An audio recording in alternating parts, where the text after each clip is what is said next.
Une semaine après les pluies torrentielles qui se sont abattues à Tournefeuille, Claude Delcros est toujours sous le choc. 50 cm d'eau sont entrés au rez-de-chaussée de sa maison. Murs, meubles, électroménagers, vêtements, elle a quasiment tout perdu, comme beaucoup de ses voisins du quartier des Quéfets, l'un des plus touchés par l'orage du 23 juin. Le quartier, il y en a certains qui ne sont pas du tout relogés parce que leur société de location n'a rien fait pour.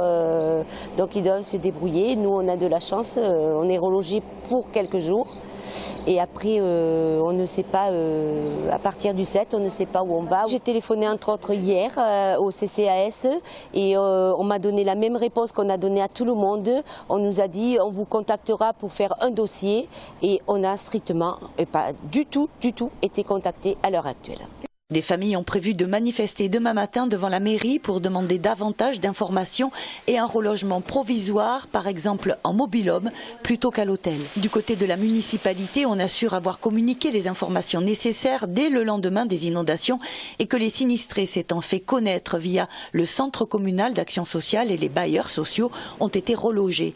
260 personnes ont été reçues à la mairie et ont fait une déclaration de sinistre en vue du classement en catastrophe naturelle demandé par la municipalité.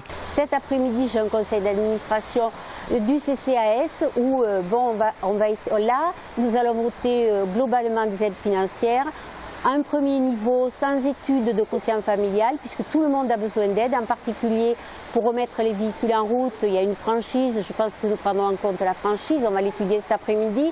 Au niveau des biens mobiliers, en particulier tout ce qui est machine à laver, là aussi financièrement. Et ensuite, toujours pareil au cas par cas, il y a des personnes dont les situations vraiment sont encore plus difficiles avec des assurances, des contrats pas très, donc on prendra en charge, il est bien évident.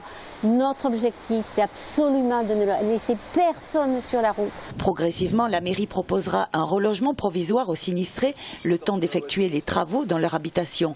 Dans ce centre commercial proche des quartiers qui ont été inondés, une collecte a été lancée pour les sinistrés. Vêtements, électroménagers.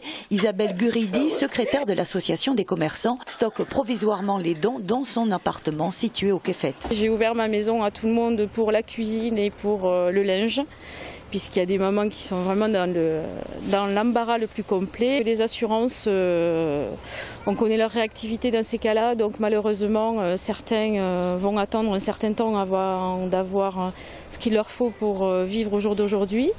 Donc nous avons décidé de lancer une collecte pour parer au plus pressé sur les besoins en électroménager essentiellement. Samedi 5 juillet, les dons pourront être déposés dans une salle mise à disposition par la mairie. La redistribution aura lieu à partir de 14 h, également mercredi 9 et samedi 12 juillet dans la journée.